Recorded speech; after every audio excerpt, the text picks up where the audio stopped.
पालन करता है, जिस रूप में भगवान श्री कृष्ण ने दी थी, तो वह दिव्य ज्ञान की कृपा से समस्त संशयों से मुक्त हो जाता है। पूर्णतः कृष्ण भावना भावित होने के कारण उसे श्री भगवान के अंश रूप में अपने स्वरूप का ज्ञान पहले ही हो जाता है। अतएव निस्संदेह वह कर्म बंधन से मुक्त है। हरि बोल प्रभु जी। ये श्रीमद् भगवद गीता यथोपु का चौथा अध्याय, जिसका शीर्षक दिव्य ज्ञान है, 41वां श्लोक है, जिसमें भगवान कृष्ण अर्जुन को और अर्जुन के माध्यम से संसार के जीवों को शिक्षा देते हुए कहते हैं कि जो व्यक्ति अपने कर्म फलों का परित्याग करते हुए भक्ति करता है और जिसके संशय दिव्य ज्ञान द्वारा विनष्ट हो चुके हैं, वही वास्तव में आत्मपरायण है। हे धनंजय, वह कर्मों के बंधन से नहीं बंधता। तो ये भगवान श्री कृष्ण जो शिक्षा दे रहे हैं इस श्लोक में, किस तरह की भक्ति करने के लिए यहाँ पर प्रेरित कर रहे हैं अर्जुन को, कि जो कर्म फलों का परित्याग कर दे। क्योंकि अर्जुन ने ये प्रश्न किया था भगवान श्री कृष्ण से कि हे कृष्ण, आप जिस तरह के मुझे कर्म में लगा रहे हैं, इसमें तो ये भी नहीं पता चल पा रहा कि इसमें हमें बदले में फल मिलेगा क्या, कि हम जीतेंगे युद्ध या हार जाएंगे, या इसके बदले में हमें लाभ क्या, फल क्या मिलेगा इसका, जिसमें सभी अपने पारिवारिक लोग ही सामने खड़े हैं। लेकिन भगवान श्री कृष्ण कहते हैं कि कर्म फलों का परित्याग, सामान्यतः हर व्यक्ति कर्म करता तो है, लेकिन कर्म करने के पीछे क्या सोच या भावना होती है? कर्म फलों का एक तरह से उसे प्रलोभन कह सकते हैं, या एक लालसा कह सकते हैं, उसके अंदर होती है। जैसे सामान्यतः समाज में कई सारे लोग मिलते हैं, तो कई बार चर्चा होती है, तो वो कहते हैं जी हमें तो ये जॉब जो हम कर रहे हैं, ये पैकेज फिक्स हुआ था हमारा कि हमें साल भर में इतनी सैलरी दी जाएगी, या बिजनेस के अंदर इतने % का हमें प्रॉफिट होगा। अर्थात कर्म का फल, हर कोई फल की इच्छा से ही एक तरह से कर्म कर रहा है समाज के अंदर सामान्यतः। अगर किसी को कहा जाए कि आप कर्म तो करो लेकिन फल कुछ नहीं मिलने वाला, तो शायद वो टिक भी पाए। मेरे को तो लगता है कि मंदिर में भी, आश्रमों के अंदर या उनमें भी लगभग भाग जाएंगे छोड़कर, अगर ये प्रलोभन हटा दिया जाए कि बदले में आपको सैलरी या कमीशन कुछ मिलेगा, कि ये मिलना अब तुम्हें, अब आज से केवल तुम्हें निष्काम भक्ति करनी है, तो केवल वही टिके रह पाएंगे जिन्होंने, जो वास्तव में लक्ष्य लेकर ही चले हैं कि हमें केवल भगवत प्राप्ति करनी, केवल वो। ये नहीं कह सकते मतलब वो होंगे बिल्कुल 0% होंगे, ऐसा नहीं है, लेकिन बहुत कम है। शायद 1% भी मुश्किल से होंगे, उससे भी कम ही होंगे। जो टोटल पॉपुलेशन है भारत की और विश्व भर की। लेकिन जो कर्मों के बंधन से मुक्त होने वाली बात है, या जो भगवत गीता मुक्ति के मार्ग को प्रशस्त करने के लिए मार्गदर्शन देती है, भगवान कृष्ण यहां पर बता रहे हैं कि भक्ति तो करें लेकिन कर्म फलों का परित्याग करते हुए।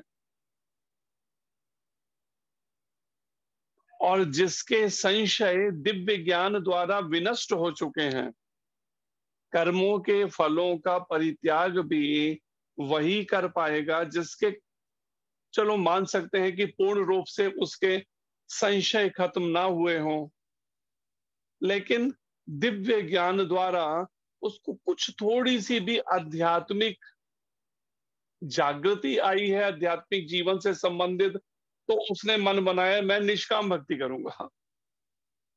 चाहे फिर मुझे सांसारिक जीवन में रहना पड़ रहा है, चाहे मुझे आश्रम में रहना हो, मैं तो निष्काम रहूंगा।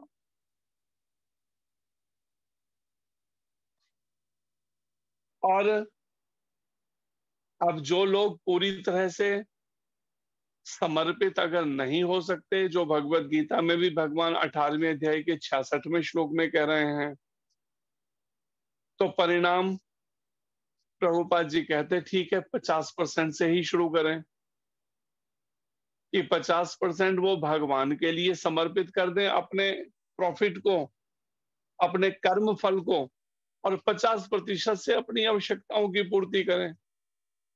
इससे कम से कम इतना जरूर होगा कि अगला जन्म किसी ब्राह्मण या वैष्णव घर में मिलेगा। कम से कम 50-50 भी करें तो। लेकिन अगर उससे भी कम रह जाते हैं तो फिर किसी रिच फैमिली में, किसी धनाढ्य परिवार के अंदर जन्म मिल जाएगा, किसी वैश्य परिवार में मिल जाएगा, जहां से उसे फिर मेहनत करनी होगी उठने की। तो यहां पर भगवान इसी बात को, जैसे भारत के कानून की पुस्तक है, उसमें कानून के बारे में बताया गया है कि किस तरह के नियम है भारतवासियों के लिए। ऐसे ही अमेरिका की लॉ बुक जो है, उसमें अमेरिका के में रहने वालों के लिए नियम बताए गए। ऐसे ही जो मोक्ष प्राप्त करना चाहते हैं, उनके लिए जो नियम या कानून बताए गए वो ये हैं जो यहाँ श्लोक में वर्णित हैं। तो भगवान श्री कृष्ण कहते हैं, जो व्यक्ति अपने कर्म फलों का परित्याग करते हुए भक्ति करता है, कि उसे पहले तो ये मन बना लेना पड़ेगा, अगर वास्तव में जन्म मृत्यु के चक्र से छुटकारा चाहता है, तो उसे ये मन बनाना पड़ेगा कम से कम कर्म फलों का परित्याग करना होगा। चाहे मैं कोई भी जो मैं कर्म कर रहा हूं उसका फल जो है मुझे भोगने की इच्छा छोड़नी पड़ेगी। चाहे फिर मैं 1 करोड़ रुपया कमाता हूं, चाहे 1 लाख कमाता हूं, चाहे 1 रुपया ही कमाता हूं, चाहे किसी भी तरह से मेरे पास कुछ धन आता है, तो मेरे को कर्म फल उसकी इच्छा त्यागनी होगी। चाहे फिर वो पुण्य हो, और अगर वो दिव्य ज्ञान से उसके अगर संशय ही विनष्ट हो जाए, तो फिर वो पाप की तरफ तो लिप्त ही नहीं होगा, या फिर उसको पाप पुण्य की इस सोच से ही ऊपर उठ जाएगा। एक तरह से कह सकते हैं कि जब वो केवल भगवान कृष्ण की प्रसन्नता के लिए कर्म करने लगता है, तो फिर उसमें पाप पुण्य का वो दुविधा नहीं रहती उसके मन के अंदर कि इन कर्मों के कारण मुझे बंधना पड़ेगा, क्योंकि उसको किसी भी तरह से अपना कर्म फल भोगने की सोच ही खत्म हो जाती है। और जो एकदम नहीं होता, इसको धीरे धीरे मन के अंदर से ये वासना के बीज और ये सब हटते हैं, एकदम चुटकी बजाने से काम नहीं होता। जैसे गुरु महाराज कहते हैं, धीरे धीरे रे मना, धीरे सब कुछ होए, माली सींचे 100 घड़ा, ऋतु आए फल होए। तो कोई 100 घड़ा पानी डाल देने से कोई ये नहीं है कि उसमें फल लग जाएंगे, जब उसका मौसम आएगा तभी फल लगेंगे उस वृक्ष पर। तो ठीक इसी तरीके से कोई चाहे कि बस मैं, कई बार लोग सोचते हैं भक्ति में आ जाए, जो चंद थोड़ा सा 1-2 साल बीतेंगे, 2-4 साल मेरे को प्राप्ति नहीं हुई, मेरे को दर्शन नहीं हुआ भगवान का, मेरी कोई उन्नति नहीं दिख रही मेरे को होती हुई।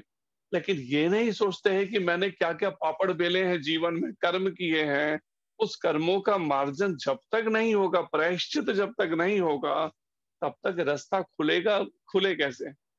और फिर अभी के जीवन में भक्ति में लग तो गए, भले दीक्षा भी ले ली हो बहुतों ने, लेकिन उसके बाद भी कर्म फलों का परित्याग क्या हम कर पा रहे हैं, ये विचार करके देखें। अपनी उस नियमित दिनचर्या में जो भी हम कर्म कर रहे हैं, क्या हमारे को कर्म के फल का कोई प्रलोभन मन में है कि नहीं, ये विचार करें। तो वास्तव में आध्यात्मिक उन्नति तो तब संभव है जब कर्म फलों का परित्याग हो, और वो तब संभव है कर्म फलों का परित्याग भक्ति करते हुए जब कोई व्यक्ति दिव्य ज्ञान में स्थित हो जाए। दिव्य ज्ञान, या फिर जिसे कह सकते हैं आध्यात्मिक ज्ञान, या जिसे कह सकते हैं आत्मा और परमात्मा से संबंधित ज्ञान। तो जब ईश्वर से संबंधित ज्ञान, जिसका अगले श्लोक में भी प्रभुपाद जी ने तात्पर्यों में वर्णन किया है इस विषय पर, कि वास्तव में दिव्य ज्ञान कहते किसको है, ये बात बताई है। तो यहां पर जो अभी वर्णन है कि केवल जिसके दिव्य ज्ञान द्वारा संशय जो हैं वो विनष्ट हो चुके हैं, सब तरह के संशय, वही वास्तव में आत्मपरायण है। वो अपने आत्मा पर ही एक तरह से कि अपने सभी कार्य जो हैं मन वाणी कर्म से केवल आत्मा के स्तर पर ही करता है, या आत्मा की ही तुष्टि के लिए करता है। प्रभुपाद जी कहते हैं समझाते हुए कि जो मनुष्य भगवत गीता की शिक्षा का उसी रूप में पालन करता है जिस रूप में भगवान श्री कृष्ण ने दी थी, तो वह दिव्य ज्ञान की कृपा से समस्त संशयों से मुक्त हो जाता है। अगर एज इट इज भगवान कृष्ण ने जैसा बताया ठीक वैसे ही अगर शिक्षा का पालन करे, पहले तो भगवान कृष्ण ने जैसी शिक्षा दी वैसे का वैसा उसका अर्थ भगवत गीता का पहले तो वही मिलना मुश्किल होता है। आज समाज में सैकड़ों भगवत गीता पे अनुवाद हैं, लेकिन प्रमाणित परंपरा में कोई विरला ही है। इसलिए प्रभुपाद जी ने जब ये अनुवाद लिखा, भगवान कृष्ण से चल रही परंपरा में ब्रह्मा जी, नारद जी, भगवान वेद व्यास जी से होते हुए चैतन्य महाप्रभु से 32वीं गुरु परंपरा में, तो प्रभुपाद जी से किसी ने प्रश्न किया कि जब पहले इतने सब भगवत गीता पर पहले ही अनुवाद अवेलेबल है, ट्रांसलेशन, आप एक और अनुवाद क्यों लिखना चाहते हैं? तो प्रभुपाद जी ने उत्तर दिया कि भगवत गीता पर अनेक अनुवाद या टीकाएं अवेलेबल हैं मार्केट में, लेकिन अधिकतर सभी ऐसी है भगवत गीता की ट्रांसलेशन जो परंपरा में ही नहीं है, कि कोई भगवान से चल रही गुरु शिष्य परंपरा में हो। ऐसा ना हो कि केवल अपने मन के आधार पे जिसको जितना समझ आया उसने वैसी ट्रांसलेशन लिख डाली, जबकि पूर्व में कोई प्रमाणित परंपरा से उसका लिंक नहीं है भगवान से चली आ रही परंपरा से। तो यही बात को प्रभुपाद जी यहाँ समझा रहे हैं कि जो मनुष्य भगवत गीता की शिक्षा का उसी रूप में पालन करता है जिस रूप में भगवान श्री कृष्ण ने दी है, तो वह दिव्य ज्ञान की कृपा से, ये जो भगवत गीता का दिव्य ज्ञान है, इस दिव्य ज्ञान की कृपा से समस्त संशयों से मुक्त हो जाता है। फिर उसके मन में कोई संशय नहीं रहता। जो अभी कई सारी दुविधाएं हैं ना, जिसके कारण से लगता है कि पता नहीं भगवत प्राप्ति हो भी पाएगी नहीं हो पाएगी, भक्ति में मेरी उन्नति भी कैसे होगी, कई तरह तरह के मन में विचार या संशय रहते हैं। ये कई बार कर्म करते हुए भी दुविधा रहती है, ये करें कि ना करें, संशय का समाधान क्यों? क्योंकि भगवत गीता को जब तक एज इट इज पालन नहीं किया वैसे का वैसा, तब तक मन की शांति नहीं है, तब तक इस दुविधा से छुटकारा नहीं होगा, संशयों से। पूर्णतः कृष्ण भावना भावित होने के कारण उसे श्री भगवान के अंश रूप में अपने स्वरूप का ज्ञान पहले ही हो जाता है। फिर प्रभुपाद जी कहते हैं उस व्यक्ति के बारे में जो पूरी तरह से कृष्ण भावना भावित है, पूरी तरह से या पूर्ण रूप से कृष्ण भावना भावित का मतलब क्या है? जिसके अब 24 घंटे के कार्यकलाप एकमात्र भगवान श्री कृष्ण की प्रसन्नता के लिए हैं। चाहे फिर उसके मन से सोचता है तो भी कृष्ण के लिए, अगर इच्छा करता है तो भी कृष्ण केंद्र में रहते हैं उसके सभी कार्यों का। अगर कुछ और भी अगर वाणी से बोलता है या कर्म करता है, केंद्र बिंदु कृष्ण रहते हैं। वो कृष्ण से हटकर कोई भी कार्य ऐसा नहीं करता जिसका केंद्र बिंदु कृष्ण ना हो, या जिनका केंद्र बिंदु केवल इंद्रियों का तर्पण हो।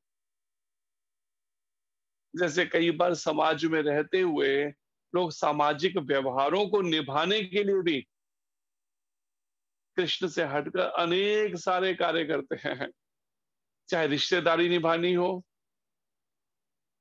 पारिवारिक कोई संबंध निभाना हो, तो उनको उस समय वो ज्यादा प्रमुख लगता है कि नहीं, समाज में रहना तो ये सबको निभाना पड़ेगा। और परिणाम में कृष्ण को भूल कर वो उन सब में मन को लगाते हैं। जैसे बरसाना में हम एक वैष्णव से जब मिले तो वो वैष्णव क्या कहते हैं कि उनको एक गुजरात की एक माता आई उनके पास में और रोने लगी। तो उन्होंने पूछा कि क्या हुआ? तो कहती है कि मैं यहाँ पर रहकर भजन कर रही थी तो मेरा इकलौता बेटा जो है वो मेरे से मिलने के लिए आ रहा है। अब वो कुछ दिन के लिए यहाँ पर रहेगा, उस समय मेरा फिर भजन डिस्टर्ब होगा, मैं भजन भी ठीक से नहीं कर पाऊंगी, उसको समय देना पड़ेगा। तो इसलिए वो दुखी है। सोचिए, इकलौता बेटा और मिलने कुछ दिन के लिए अगर आ रहा है, इससे उसको उलझन हो रही है और वो आकर रो रही है उन संत के पास में। विचार कीजिए, अब एक गृहस्थ में रहते हुए भी माता का चिंतन कहाँ है? जो यहाँ पर वर्णन है, पूर्णतः कृष्ण भावना भावित, बाकी सब चीजों से मन विरक्त हो चुका है। जबकि सामान्यता माता पिता चाहते हैं अपने इकलौते बेटे से मिलना हो जाए, कहीं अगर अलग है तो। लेकिन यहाँ पर देखो माता की सोच क्या है। तो पूर्णतया कृष्ण भावना भावित होने के कारण उसे श्री भगवान के अंश रूप में, कि जब पूरी तरह से भगवान कृष्ण को केंद्र में करके ही वो सारे कार्य जब करता है, तो धीरे धीरे कैसी उसकी स्थिति हो जाती है कि वो अपने स्वरूप का उसे ज्ञान हो जाता है कि वास्तव में मेरा स्वरूप क्या है। जो चैतन्य महाप्रभु ने बताया, जीवेर स्वरूप है कृष्णेर नित्य दास, कृष्णेर तटस्था शक्ति भेदा भेद प्रकाश। कि जीवात्मा का स्वरूप है कि वो भगवान श्री कृष्ण का नित्य दास है और भगवान कृष्ण की तटस्था शक्ति है। और भेदा भेद प्रकाश, भगवान कृष्ण से अलग भेद है भी और नहीं भी। भगवान का अंश होने के कारण उनसे अलग भी भेद है, लेकिन भगवान के बिना उसका अपना कोई अस्तित्व भी नहीं है। तो ये बात उसे तत्व से जब अपने स्वरूप का ज्ञान हो जाता है, लेकिन कैसे होता है? जब वो पूर्णतया कृष्ण भावना भावित हो जाए। तो विचार कीजिए इस बात का कि किस तरह का हमें प्रैक्टिस या अभ्यास करना पड़ेगा। अपने स्वरूप को खाली शब्दों से जान लेना कि मैं जीवात्मा हूं एक बात है, लेकिन व्यवहारिक रूप में उस तरह के ढलने के लिए अपने को कृष्ण भावना भावित प्रत्येक उन कार्यों में या उन केवल उससे संबंधित ही अपने को व्यस्त करना होगा, लगाना होगा 24 घंटे। जैसे प्रभुपाद जी ने भी इच्छाएं की, लेकिन किस तरह की इच्छा की? कृष्ण भावना भावित। जगह जगह कैसे पूरे विश्व भर में केंद्र स्थापित हो। सोचना, लेकिन क्या सोचना? कैसे इस भगवत गीता का, इस कृष्ण भावना का, भगवान कृष्ण के दिव्य उपदेश का सारे संसार में प्रचार प्रसार कैसे हो, कैसे और अधिक बुक डिस्ट्रीब्यूशन हो सके, पुस्तकों की प्रिंटिंग हो सके, कैसे नए सेंटर खुल सके, कैसे और भक्त बन सके, कैसे वहां पर व्यवस्थित ये सब भागवतम भगवत गीता पे नियम से कार्यक्रम चल सके, मंगल आरती हो सके। इस बारे में सोचना, भक्तों को गाइड करना, मार्गदर्शन देना। और जब इस तरह से अपनी वाणी, अपने कर्म और अपने मन को उन्होंने कृष्ण भावना भावित कर लिया प्रभुपाद जी ने, तो परिणाम प्रभुपाद जी कहते हैं श्री भगवान के अंश रूप में कि मैं भगवान कृष्ण का अंश हूं और भगवान अंशी हैं, मैं उनका अंश हूं। अपने स्वरूप का ज्ञान पहले ही हो जाता है उसको।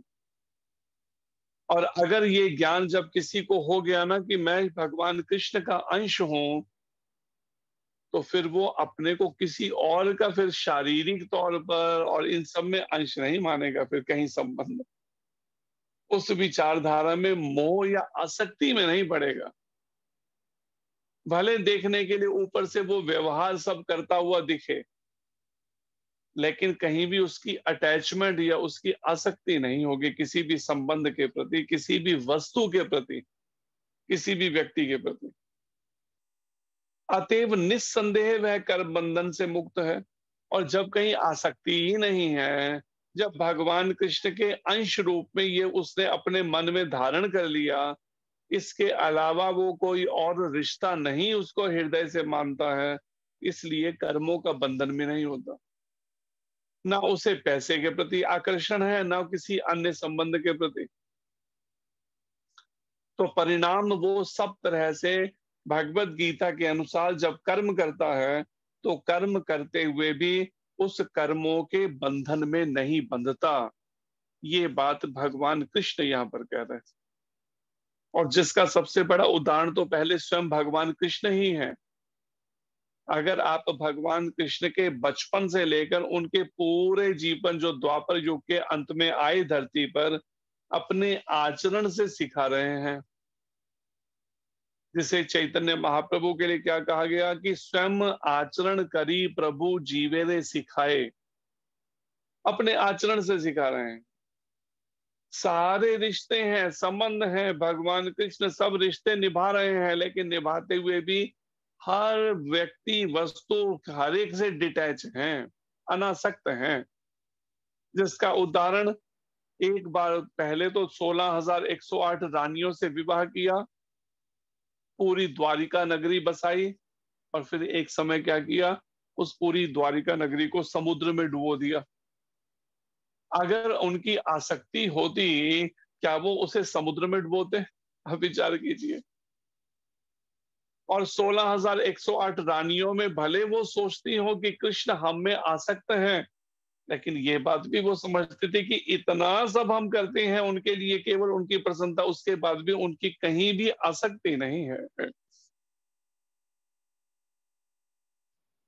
तो ये बात को व्यवहारिक रूप में भगवान ने आचरण करके दिखाया कि सब कर्म करते हुए भी कैसे बिना कर्म, कहीं भी कर्मों में ना बंधा जाए, कैसे वो तरीका है कर्म करने का,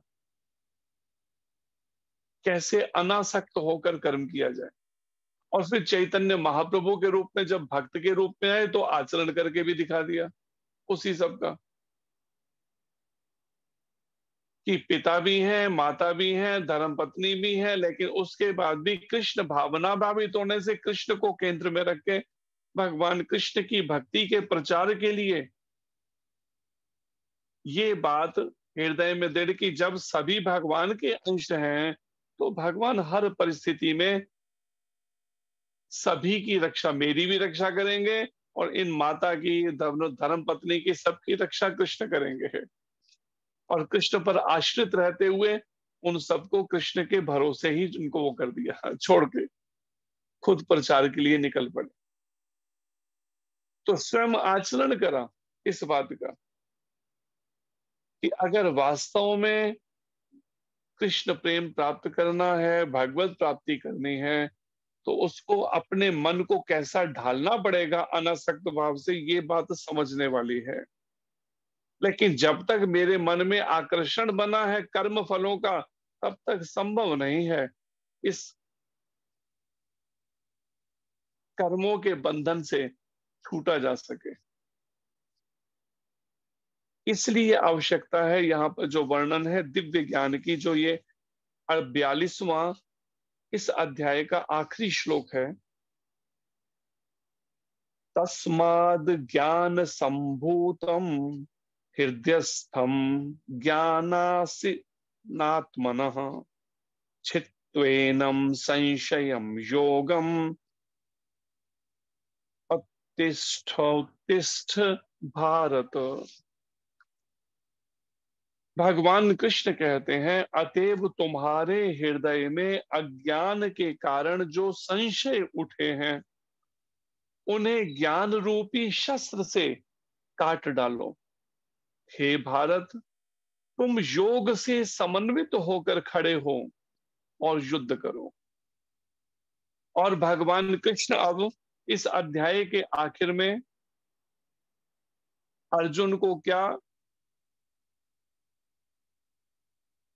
समझा रहे हैं कि अभी तक जो भी हृदय में अज्ञान के कारण संशय बने हुए हैं, अर्जुन का अज्ञान किस कारण से है? अर्जुन का अज्ञान है अपने पारिवारिक मोह, शरीर से अपनी पहचान करना और शरीर से संबंधित पारिवारिक लोगों को अपना परिवार मानना कि ये मेरे गुरुजन हैं, ये मेरे पितामह हैं, ये मेरे भाई हैं, ये मेरे मामा हैं, ये सब शरीर से उन सबको संबंधों को मानते हुए परिणाम भगवान कृष्ण कहते हैं ज्ञान रूपी शस्त्र से। किस ज्ञान रूपी शस्त्र से? जो प्रभुपाद जी ने बताया कि श्री भगवान के अंश रूप में अपने स्वरूप को समझना कि जब तक हम आत्मा के स्तर पर अपने को नहीं समझेंगे और उसके अनुसार अपने 24 घंटे के कार्यकलाप शुरू नहीं करेंगे ना, केवल प्रवचन करने से, चर्चा करने से, केवल पढ़ने या सुनने से दिव्य ज्ञान तब तक व्यवहारिक रूप में जीवन में नहीं उतारा, तब तक संशयों से छुटकारा नहीं है। ये दुविधाएं तो रहेंगी। जैसे गुरु महाराज एक घटना सुनाते हैं कि एक बार एक संत जो हैं गांव से थोड़ा अलग हटकर कुटिया बनाकर रहते थे और बीच बीच में कई बार गांव में चक्कर भी लगा दिया करते थे, जाते थे गांव में। तो एक दिन गांव में से निकल रहे थे तो क्या देखा, एक व्यक्ति अपने घर के आंगन में फूट फूट के रो रहा है। अब रो रहा है तो महात्मा जी वो संत जो हैं पहुंचे उस घर पे और जाके पूछते हैं क्या बात है, रो क्यों रहे हो? कहता है वो, मेरी बकरी मर गई है इसलिए मैं रो रहा हूं। तो संत वो समझाने लगे, देखो ये तो सभी संसार ही नश्वर है, यह कौन शायद हमेशा रह सकेगा। तो जिसने जन्म लिया एक दिन तो उसे मरना ही था। तो तुम जिसके लिए शोक व्यक्त कर रहे हो या रो रहे हो, ये रोना उचित नहीं है तुम्हारा। उन्हें समझाने लगे। ठीक है, कुछ समय और बीत गया। कुछ समय बाद वही व्यक्ति जो बकरी के लिए रो रहा था मरने पर अपने, वो जा रहा था तो गांव के पास से होता हुआ उन संत के आश्रम कुटिया के पास से तो देखा वो संत रो रहे हैं। तो जब संत को रोते हुए देखा तो बड़ा हैरान हुआ कि ये संत क्यों रो रहे हैं। तो पूछा उन संत से, क्या बात है, क्यों रो रहे हो? कहते मेरी गाय मर गई। तो उस व्यक्ति ने कहा कि कुछ समय पहले जब आप मेरे बकरी मरी थी तब तो आप मुझे ज्ञान दे रहे थे, मुझे समझा रहे थे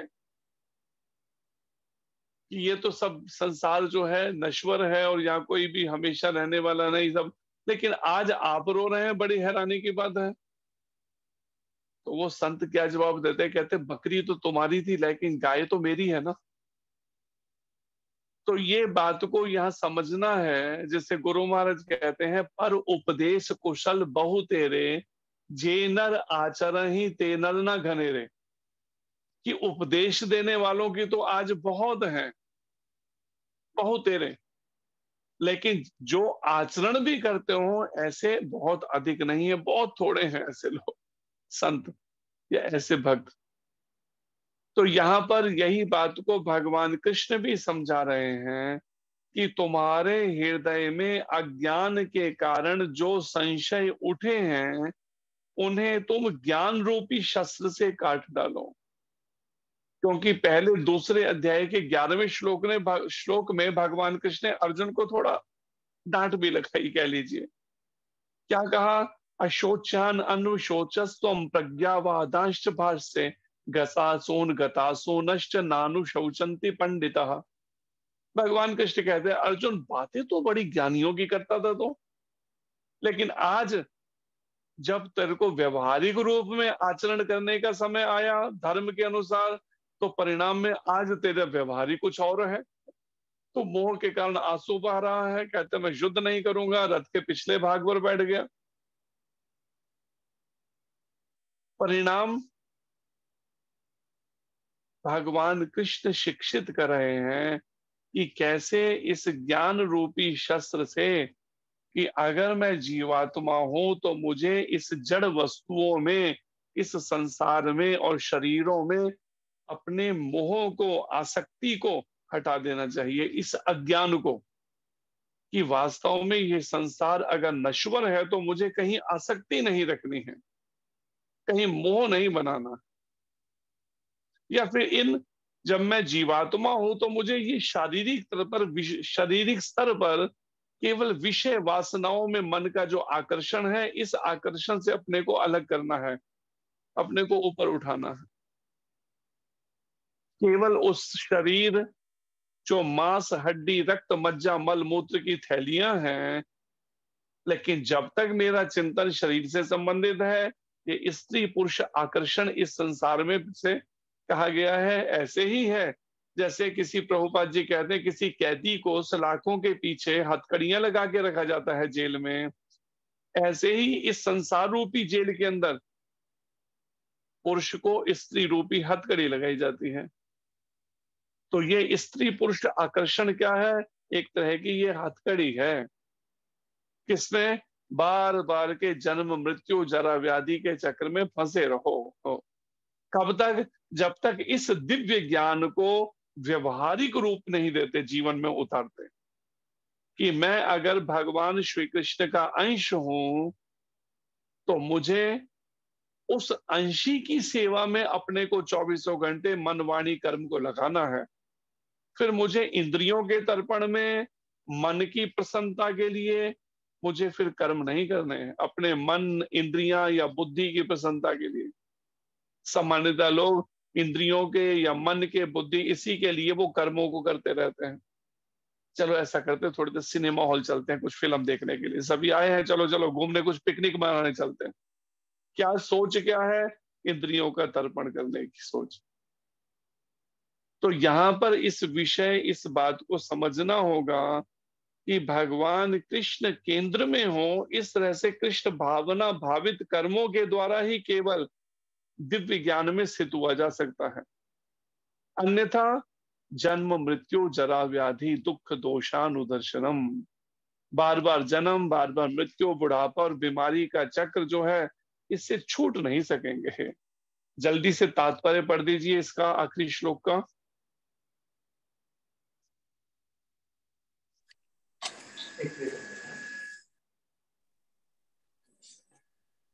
इस अध्याय में, हरे कृष्णा प्रभु जी, पढ़ूं मैं? जी। इस अध्याय में जिस योग पद्धति का उपदेश हुआ है वह सनातन योग कहलाती है। इस योग में 2 तरह के यज्ञ कर्म किए जाते हैं, एक तो द्रव्य का यज्ञ और दूसरा आत्मज्ञान यज्ञ, जो विशुद्ध आध्यात्मिक कर्म है। यदि आत्म साक्षात्कार के लिए द्रव्य यज्ञ नहीं किया जाता तो ऐसा यज्ञ भौतिक बन जाता है, किंतु जब कोई आध्यात्मिक उद्देश्य या भक्ति से ऐसा यज्ञ करता है तो वह पूर्ण यज्ञ होता है। आध्यात्मिक क्रियाएं भी 2 प्रकार की होती हैं, आत्मबोध यानी कि अपने स्वरूप को समझना, तथा श्री भगवान विषयक सत्य, जो श्रीमद् भगवत गीता के मार्ग का पालन करता है। वह ज्ञान की इन दोनों श्रेणियों को समझ सकता है उसके लिए भगवान के अंश स्वरूप आत्मज्ञान को प्राप्त करने में कोई कठिनाई नहीं होती। ऐसा ज्ञान लाभप्रद है क्योंकि ऐसा व्यक्ति भगवान के दिव्य कार्यकलापों को समझ सकता है। इस अध्याय के प्रारंभ में स्वयं भगवान ने अपने दिव्य कार्यकलापों का वर्णन किया है। जो व्यक्ति गीता के उपदेशों को नहीं समझता वह श्रद्धा विहीन है, और जो भगवान द्वारा उपदेश देने पर भी भगवान के सच्चिदानंद स्वरूप को नहीं समझ पाता तो यह समझना चाहिए कि वह निपट मूर्ख है। कृष्णा भावनामृत के सिद्धांतों को स्वीकार करके अज्ञान को कर्मशः दूर किया जा सकता है। यह कृष्ण भावनामृत विविध देव यज्ञ, ब्रह्म यज्ञ, ब्रह्मचर्य यज्ञ, गृहस्थ यज्ञ, इंद्रिय संयम यज्ञ, योग साधना यज्ञ, तपस्या यज्ञ, द्रव्य यज्ञ, स्वाध्याय यज्ञ तथा वर्णाश्रम धर्म में भाग लेकर जागृत किया जा सकता है। ये सब यज्ञ कहलाते हैं और ये सब निमित्त कर्म पर आधारित हैं। किंतु इन सब कार्यकलापों के भीतर सबसे महत्वपूर्ण कारक आत्म साक्षात्कार है। जो इस उद्देश्य को खोज लेता है वही भगवत गीता का वास्तविक पाठक है। किंतु जो कृष्ण को प्रमाण नहीं मानता वह नीचे गिर जाता है। अतः मनुष्य को चाहिए कि वह सेवा तथा समर्पण समेत किसी प्रमाणिक गुरु के निर्देशन में भगवत गीता या अन्य किसी शास्त्र का अध्ययन करे।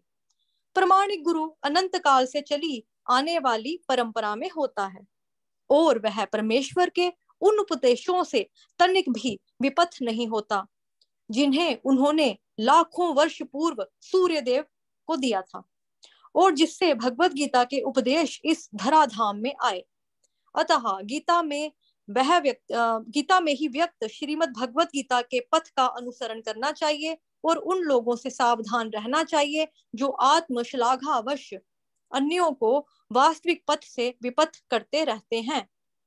भगवान निश्चित रूप से परम पुरुष हैं और उनके कार्यकलाप दिव्य हैं।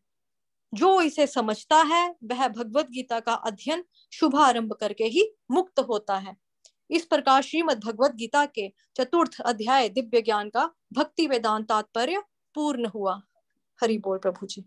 हरे कृष्ण। तो और यहाँ पर वर्णन है, मुख्य बात जो इस योग पद्धति को या इस दिव्य ज्ञान को प्रभुपाद जी कहते हैं वास्तव में सनातन योग कहा गया है। ये सनातन योग पद्धति कहलाती है।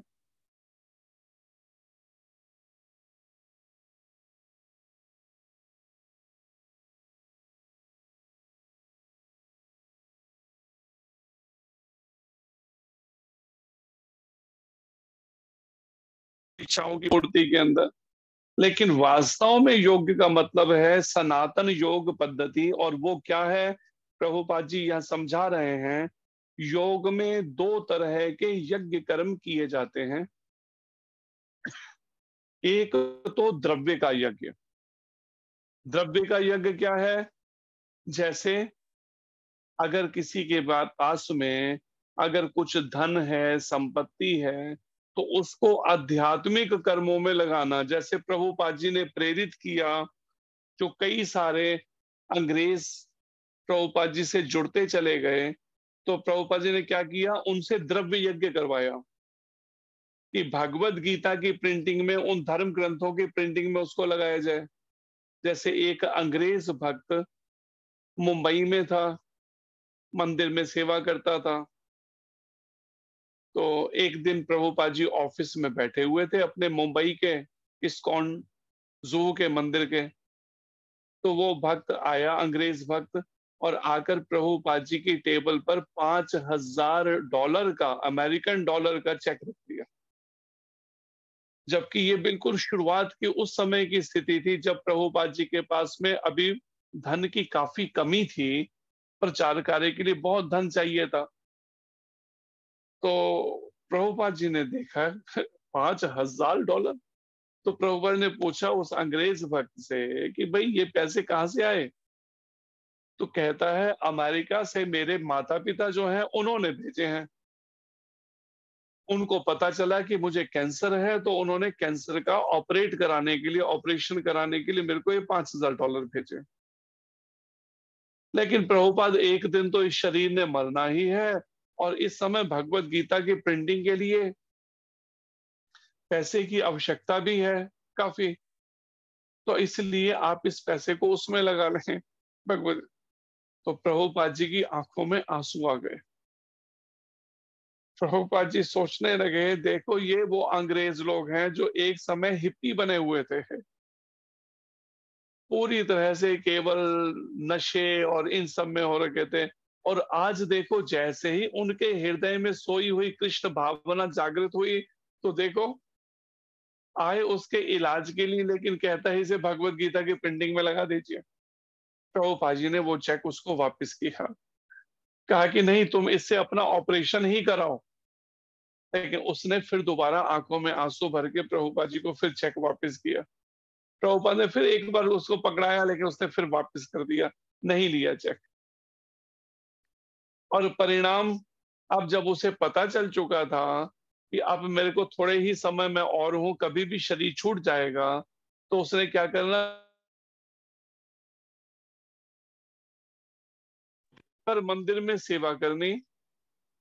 और रात को जब भक्त सब सो जाते हैं, वो क्या करता, बंबई की सड़कों में जाकर टैक्सी चलाता, और टैक्सी से जो भी पैसा वो कमा पाता, वो लाकर सुबह प्रभुपाद जी की टेबल पे रख देता। अब सोचिए, विचार कीजिए कि कैसे, जैसे कहा है ना कि भगवान जब धरती पर आते हैं, द्वापर युग में आए, त्रेता युग में आए, तो भगवान अपने भक्तों को या देवी देवताओं को भी भेज देते हैं धरती पर तरह तरह के रूप लेके। जैसे भगवान ने जब कहा ब्रह्मा जी को कि मैं जल्दी ही द्वापर के अंत में धरती पे आऊंगा, तो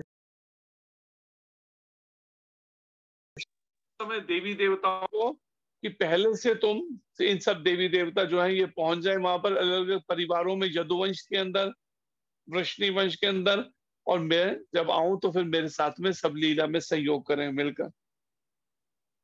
ठीक ऐसे ही भगवान का एक शुद्ध भक्त प्रभुपाद जी जब धरती पर आए, भगवान कृष्ण की आज्ञा से, जो प्रभुपाद जी ने एक बार कहा भी कि जब मैं भगवान के धाम में था, तो भगवान कृष्ण ने कहा जाओ तुम धरती पर जाकर प्रचार करो कृष्ण भक्ति का। तो मैंने साफ मना कर दिया, मैंने कहा मैं तो आपके पास ही रहूंगा सेवा में।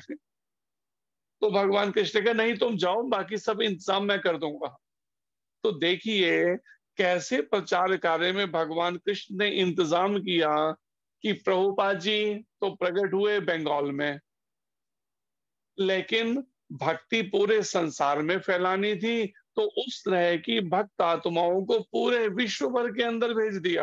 America, Canada, Germany, Japan, Russia, China, कहा पूरे विश्व में, पाकिस्तान। और फिर जब प्रभुपाद जी आए और उन्होंने जैसे ही ये कार्य शुरू किया, और कैसे देखते देखते ये आंदोलन फैलता चला गया पूरे विश्व भर के अंदर। तो यहाँ पर यही बात को प्रभुपाद जी जो समझा रहे हैं, द्रव्य यज्ञ, कि उस धन को सेवा में इस तरह से यज्ञ में लगा देना, और दूसरा आत्मज्ञान यज्ञ, और दूसरा आत्मज्ञान के इस यज्ञ के अंदर विशुद्ध आध्यात्मिक कर्म में लग जाना।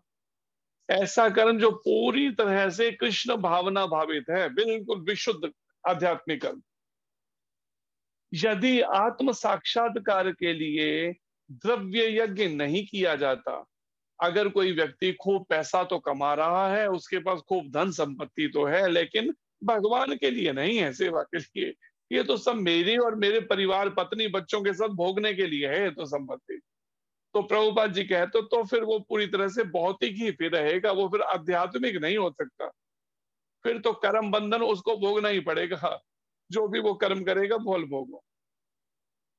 आध्यात्मिक क्रियाएं भी दो प्रकार की होती हैं, फिर प्रभुपाद जी समझा रहे हैं। एक है आत्मबोध, या फिर अपने स्वरूप को समझना कि मैं जीवात्मा हूं, इस आत्म स्वरूप को, और मेरा तो केवल एकमात्र कर्तव्य है भगवान श्री कृष्ण की शाश्वत रूप से उनकी नित्य सेवा में रहना, बस। चाहे मैं इस भौतिक जगत में रहूं, चाहे भगवान के धाम आध्यात्मिक जगत, मेरा तो उद्देश्य एक, मतलब लक्ष्य एक ही है, भगवान कृष्ण और राधा रानी की नित्य सेवा में रहना। बस मेरी सारी इच्छाएं, सारा सोच विचार मेरा, मेरे सारे कर्म, मेरी सारे वाणी से शब्द केवल उनकी प्रसन्नता के लिए होंगे बस। तथा श्री भगवान विषयक सत्य, और दूसरा क्या है आध्यात्मिक क्रियाओं में, भगवान से संबंधित जो सत्य है कि सर्व कारण कारणम, जिसे ब्रह्मा जी ने कहा ईश्वर परम कृष्ण सर्व कारण कारणम, परम ईश्वर कृष्ण है जो सभी के कारण है, संपूर्ण देवी देवताओं के, सभी जीवों के, सभी सब ब्रह्मांडों के वास्तव में कारण कृष्ण हैं। उस भगवत विषयक सत्य को समझना, और वो कृष्ण जो है वो क्या है, वो शाश्वत पुरुष हैं। फिर वो नहीं है हमारी तरह, उनका भी शरीर का नाश हो जाता है या ये सब, वो तो नित्य सत्य, भगवान से संबंधित जो सत्य है इसका भी बोध हो। तो ये दो तरह की दो प्रकार की आध्यात्मिक क्रियाएं प्रभुपाद जी कहते, एक अपनी आत्मा अपने स्वरूप के बारे में बोध होना, एक भगवान के बारे में ठीक से बोध हो जाना, सत्यता को जान जाना। और फिर प्रभुपाद जी कहते हैं जो व्यक्ति गीता के उपदेशों को नहीं समझता, इसका मतलब वो श्रद्धा विहीन है। जो कहता है ना मेरे को तो गीता पल्ले ही नहीं पड़ती, मेरे को तो समझ ही नहीं आती गीता, तो समझो वो अभी श्रद्धा विहीन है।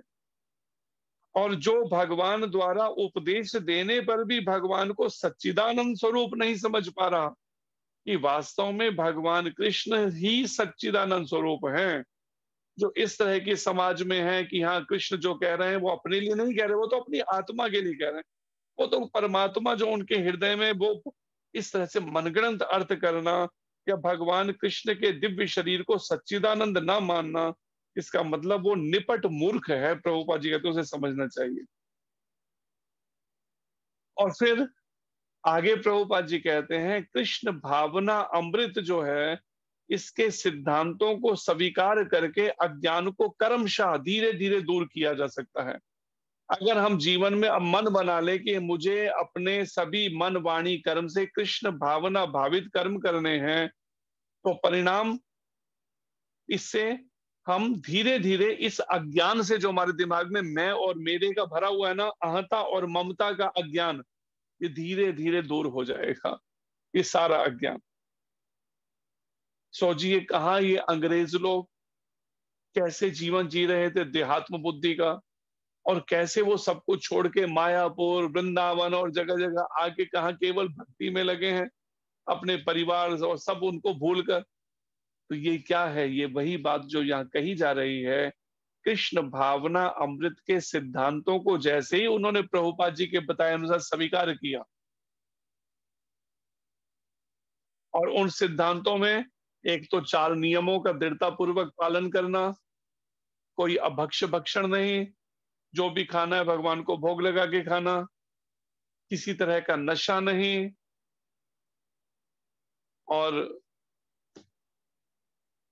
किसी तरह का विषयी जीवन नहीं, काम वासना से प्रेरित, इंद्रियों के तर्पण में नहीं लगना, केवल या तो कृष्ण भक्त संतान उत्पन्न करना या पूर्णतया ब्रह्मचर्य व्रत का पालन करना, पर स्त्री गमन नहीं, पर पुरुष गमन नहीं, और सत्य भाषण करना, जुआ सट्टा ताश लॉटरी शेयर बाजार नहीं। और फिर जो सिद्धांतों में जैसे प्रभुपाद जी ने बताया, प्रीचिंग इज द एसेंस, प्रचार ही सार है। फिर बुक्स आर द बेसिस, जो ये भगवत गीता और श्रीमद् भागवत पर आधारित जो ग्रंथ हैं, ये हमारा एक तरह से बेस है, नींव है ये हमारे इस आंदोलन की। और प्योरिटी इज द फोर्स, पवित्रता ही हमारी शक्ति है। और यूटिलिटी इज द प्रिंसिपल, हर वस्तु का, हर चीज का, हर व्यक्ति वस्तु का कृष्ण की सेवा में सदुपयोग किया जा सकता है, प्रयोग किया जा सकता है। और जब इन सिद्धांतों पर को स्वीकार किया तो धीरे धीरे क्या हुआ, चाहे फिर वो अंग्रेज हो चाहे वो भारतीय हो, अज्ञान धीरे धीरे उसका दूर होता गया, हो सकता है इस तरह से। और फिर इसमें भी कृष्ण भावना अमृत में भी कई तरीके हैं। कोई देव यज्ञ करता है, देवी देवताओं के माध्यम से चलता है मनाता हुआ। कोई ब्रह्म यज्ञ करता है, ईश्वर को निराकार मान करके ही ईश्वर को इस तरह के ही वो कर्म करने लगता है। कोई ब्रह्मचर्य यज्ञ करता है, जैसे भीष्म पितामह ने भी ब्रह्मचर्य यज्ञ किया। कोई गृहस्थ यज्ञ करता है, गृहस्थ में रहते हुए भी पूर्णतया संयमित जीवन जीना और केवल कृष्ण भक्त संतान उत्पन्न करने के लिए ही संबंध हो, इस तरह का गृहस्थ यज्ञ करना। कुछ हैं जो इंद्रिय संयम के द्वारा यज्ञ करते हैं कृष्ण भावना भावित होने के लिए। अपनी सभी इंद्रियों पर, पांचों ज्ञान इंद्रियां, पांचों कर्म इंद्रियों पर संयम का अभ्यास और 11वें मन को संयमित करना भगवत गीता के अनुसार। और कुछ जो है वो योग साधना यज्ञ करते हैं, वो योग के तरीके से साधना में लगते हुए शुरुआत करते हैं यज्ञ करने के जीवन में। कुछ हैं जो तपस्या का यज्ञ करते हैं, कठोर से कठोर तपस्याएं करनी, ऐसे भी हैं कई साधक। कुछ है द्रव्य यज्ञ करते हैं, ठीक है अभी कर्मों में लगे हैं तो ठीक है धन तो कमाएंगे, लेकिन धन को कमाकर कृष्ण की सेवा में लगाएंगे। जैसे फोर्ड गाड़ी के मालिक ने क्या किया, 250 करोड़ रुपया मायापुर में जो वर्ल्ड हेडक्वार्टर है उसके लिए उसने सेवा में दिया। इस तरह से द्रव्य यज्ञ करना। यह जॉर्ज हैरिसन माना हुआ पॉप सिंगर था, उसने अपनी विल में लिखा कि मेरी जितनी भी दौलत है उसका 1/3 हिस्सा जो है वो इस्कॉन को मैं डोनेट करता हूं। ये द्रव्य यज्ञ करना। या फिर कोई स्वाध्याय यज्ञ करना, इस सब वैदिक ग्रंथों भगवत गीता भागवत इनका अध्ययन करना। और कुछ वर्णाश्रम धर्म का पालन करना, ब्राह्मण क्षत्रिय वैश्य शूद्र या ब्रह्मचर्य ग्रस्त वानप्रस्थ संन्यास का जो ये 8 जो वर्णाश्रम धर्म में आते हैं, इनका दृढ़ता पूर्वक पालन करना। इस तरह से प्रभुपाद जी कहते हैं कोई भी कृष्ण भावना अमृत जागृत किया जा सकता है, शुरुआत इनसे की जा सकती है। इन सब तरीकों में से कोई भी तरीका अपनाकर, ये सब यज्ञ कहलाते हैं।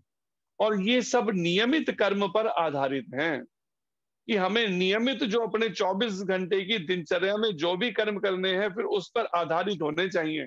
ये नहीं कि 1 घंटे के लिए कर लिया, आधे घंटे, 2 घंटे, 4 घंटे, वो नहीं, 24 घंटे इस पर आधारित होना चाहिए जो भी तरीका हम पकड़ें।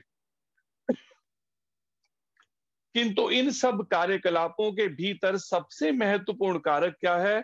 इन सब का लक्ष्य तो एक क्या होना चाहिए? आत्म साक्षात्कार। ये नहीं कि हम द्रव्य करने तो उसी में खो गए, कि थोड़ा योगा करने लगे तो योगा में बस उसी में ही खो के रह गए, बस उसी में ही प्राणायाम के ही अभ्यास में नहीं। उद्देश्य तो होना चाहिए इन सब में से कोई भी तरीका अपनाएं, लेकिन पूर्णाहुति तो किस पे जाना चाहिए? अंत तो आत्म साक्षात्कार पर, कि मुझे इन सब में से कोई भी मैं माध्यम से, और मुझे तो अपनी आत्मा का साक्षात्कार करना है, उस आत्मा को पूर्ण रूप से जानना, और मेरे सारे फिर नियमित कर्म उसी के लिए होने चाहिए, उस आत्मा के लिए। जो इस उद्देश्य को खोज लेता है कि आत्म साक्षात्कार ही मुख्य का इन सब के पीछे उद्देश्य है, प्रभुपाद जी कहते हैं वह भगवत गीता का वास्तविक पाठक तो वही है। मुझसे किसी में भी यदि ठीक है मैंने भगवत गीता का थोड़ा स्वाध्याय कर लिया तो इसका मतलब नहीं कि मैं प्रवचन में ही फंस के रह जाऊं कि हाँ प्रवचन के द्वारा लोग मेरे से जुड़े और अधिक मेरे मेरे लोग मेरे को जानने वाले हो, बस उसमें उलझ जाऊं। नहीं, उद्देश्य तो है मुझे इनके माध्यम से आत्म साक्षात्कार करना है। जैसे तुलसीदास जी का जो भगवान के भक्त हैं, उन्होंने रामायण लिखी, भगवान राम की कथाएं लिखी, लेकिन उसके पीछे ये उद्देश्य नहीं रखा जो आज की यहाँ पूरे संसार में मेरी रामचरितमानस का प्रचार हो। क्या उद्देश्य लिखा? जो उसमें शुरुआत में उन्होंने पंक्ति में लिखा, उसमें पंक्ति एक है कि स्वांतः सुखाए तुलसी रघुनाथ गाथा। मैं भगवान रघुनाथ जी की गाथा का गान तो कर रहा हूं, लेकिन स्वांतः सुखाए, अपने अंतःकरण के सुख के लिए, अपने मन के सुख के लिए, अपने आत्मा के सुख के लिए मैं कर रहा हूं। ये लोगों के लिए नहीं कर रहा कि हाँ लोग मेरा मेरा गुणगान करें। तो यहां पर भी प्रभुपाद जी कहते हैं वास्तविक पाठक तो वही है जिसका इन सब के पीछे, उसमें ना फंसकर, उसका तो ये बात उसको है कि इन सब का पीछे मुख्य महत्वपूर्ण कारक तो आत्म साक्षात्कार है, कि मुझे इनमें से कोई भी तरीका अपनाओ, लेकिन मुझे तो आत्म साक्षात्कार करना है इसके माध्यम से। किंतु जो कृष्ण को प्रमाण नहीं मानता कि भगवान कृष्ण की ये शिक्षाएं ही फाइनल प्रमाण हैं, अपने आप में प्रूफ हैं, इसके आधार पे ही मुझे भक्ति करनी है, जो ऐसा नहीं मानता, समझो वो नीचे गिर जाता है, उसका फॉल डाउन निश्चित है होगा, चाहे वो कितना भी बड़ा क्यों ना प्रचारक क्यों ना हो। अतः मनुष्य को चाहिए कि वह सेवा तथा समर्पण समेत किसी प्रमाणिक गुरु के निर्देशन में भगवत गीता या अन्य किसी शास्त्र का अध्ययन करे, गीता या भागवत जैसे ग्रंथों का, लेकिन प्रमाणिक जो भगवान कृष्ण से चल रही परंपरा में गुरु है उसके मार्गदर्शन में करे। स्वतंत्र अध्ययन करने का यहाँ नहीं वर्णन है कहीं। प्रमाणिक गुरु अनंत काल से चली आने वाली परंपरा से होता है। जैसे भगवान कृष्ण ने सूर्य देव जी से परंपरा चलाई, ब्रह्मा जी से चलाई, और लक्ष्मी जी से चलाई, शिव जी से चलाई, सनत कुमारों से चलाई। तो यहाँ पर ऐसे ही एक अनंत काल से चली परंपरा से होता है प्रमाणिक गुरु। ये नहीं कि अपने आप प्रभुपाद जी भूमि फोड़ गुरु नहीं, कि हाँ भूमि फूट के उसमें से एक को बस मन अपने आप से ही गुरु बन के बैठ गए खुद से ही। आज जो भरमार है ऐसे भी, जो कहीं परंपरा से जुड़े नहीं है, प्रमाणित परंपरा से, बस थोड़ा सा उन्हें प्रवचन करना आ गया, गुरु बन के बैठ गए। वह परमेश्वर के उन उपदेशों से तनिक भी विपद नहीं होता। ऐसे ही एक हमें मिल गए तो वो परिणाम वो कहीं से जुड़े होंगे, कहते देखिए आप ये प्रवचन सुनिए, हर तरह के प्रश्नों का उत्तर देते हैं हमारे गुरुजी। अब लाखों उनके शिष्य हैं। अब वो प्रवचन में जब हमने सुना कुछ देर के लिए, प्रवचन में क्या है, कहीं भी भगवान का नामो निशान नहीं है, केवल बस उनके सांसारिक प्रश्नों के उत्तर बातों को करके दे रहे हैं घुमाकर, लेकिन कहीं भी भगवान का नाम या भगवान ईश्वर का या भगवान कृष्ण का। कहते हैं हाँ हमारे गुरु जी कहते हैं अभी हम इतने शुद्ध नहीं है ना, बस इसलिए इन्हीं प्रश्नों में ही घुमा रखा है, खाली उनके सांसारिक प्रश्नों में। जितनी देर उन्होंने कहा सुनने के लिए, उतनी देर में एक बार भी कहीं भगवान का कोई नामो निशान नहीं। तो यहाँ पर जो है इसीलिए बताया जा रहा है प्रमाणिक गुरु तो अनंत काल से चली आ रही परंपरा से होता है, और वह परमेश्वर के उन उपदेशों से तनिक भी विपद नहीं होता। जो भगवान कृष्ण ने जो उपदेश दिए उसे थोड़ा भी उससे हटता नहीं है, भटकता नहीं, मनगढ़ंत अपना एडिशन नहीं करेगा फिर वो उसमें।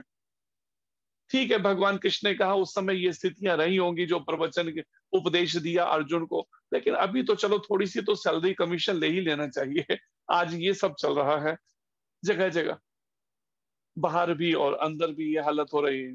तो परिणाम जब हम सैलरी कमीशन के चक्रों में फंस गए, अपने भौतिक स्वार्थों में फंस गए, इंद्रियों के तर्पण में फंस गए, तो परिणाम हम प्रभुपाद जी की शिक्षाओं से भगवान कृष्ण की विपत हो गए, समझ लीजिए, भटक गए। क्योंकि भक्ति तो केवल निष्काम होती है, जिन्हें उन्होंने लाखों वर्ष पूर्व सूर्य देव जी को दिया था भगवान ने, और जिनसे भगवत गीता के उपदेश इस धराधाम में आए सूर्य देव जी के माध्यम से। अतः गीता में आगे आखिर में प्रभुपाद जी कहते हैं भगवान निश्चित रूप से परम पुरुष हैं, उनसे कोई और परम पुरुष तो भगवान ही है, और वो श्री कृष्ण हैं, और उनसे उनके कार्यकलाप दिव्य हैं। सभी कार्यकलाप उनके आप और हमारी तरह भौतिक नहीं हैं, दिव्य धरातल पर हैं। जो इसे समझता है वह भगवत गीता का अध्ययन शुभारंभ करते ही मुक्त होता है। वो चाहे गीता की शुरुआत ही की, लेकिन अगर वो इस बात को समझता है कि भगवान ही परम पुरुष हैं और उनके कार्यकलाप दिव्य हैं, समझो वो मुक्त हो जाएगा, निश्चित रूप से मुक्त है वो। तो ये इस चौथे अध्याय के माध्यम से ये दिव्य ज्ञान बताया गया, जिसमें दिव्य ज्ञान का अर्थ भी यहाँ पर प्रभुपाद जी ने एक आसान भाषा में समझा दिया इस बात को। तो इस सब का विचार करके मनन करते हुए इसको व्यवहारिक रूप देना चाहिए कि आध्यात्मिक क्रियाओं में एक अपने स्वरूप को समझना, आत्मबोध, और दूसरा श्री भगवान विषयक सत्य को समझना कि परम पुरुष तो भगवान श्री कृष्ण ही हैं, और उनके सारे कार्यकलाप दिव्य हैं, लेकिन हम उसकी दिव्यता को नहीं समझ पा रहे हैं, इसलिए हमें संसार की ओर हमारे मन आकर्षण से हट ही नहीं पा रहा। इसलिए इस कृष्ण भावना भावित कर्मों में अपने को इस तरह से एंगेज या व्यस्त करना पड़ेगा, जिससे धीरे धीरे हमारे मन में भी आकर्षण जाग सके। लेकिन वो तभी होगा कि जब हम अपने सभी कर्मों को कृष्ण की प्रसन्नता के लिए करें, मन वाणी कर्म तीनों के। अब है हम ऊपर से कर्म तो कृष्ण के लिए कर रहे हैं, लेकिन मन से तो सोचने का तरीका वही है हमारा मैं और मेरे में फंसा हुआ, तो भी हमारे कर्म आध्यात्मिक कैसे पूर्ण होंगे? हमारा चिंतन डाइवर्ट ही नहीं हो पाएगा, क्योंकि हमने अपना सोचने का तरीका बदलना ही नहीं चाहा। सोचने का तरीका तो फिर भी मैं और मेरे में फंसा हुआ है, अहंता और ममता के अंदर। लेकिन शुरुआत चलो हमने कर दी कि ना करने से हमने अब अपने कुछ कर्मों के फल कृष्ण को अर्पित करने शुरू कर दिए। तो इससे क्या होगा, धीरे धीरे उन्नति होगी।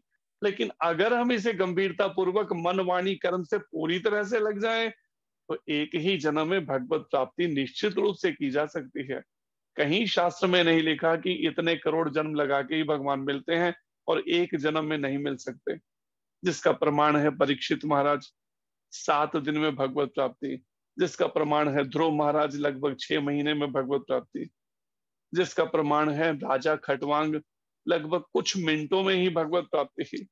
ये बात बताती है कि अगर कोई मनसा वाचा कर्मणा अगर कृष्ण भावना भावित पूरी तरह से लग जाए, तो शीघ्र ही वो शुद्ध हो जाएगा और भगवत प्राप्ति कर सकेगा। हरे कृष्णा। धन्यवाद। कोई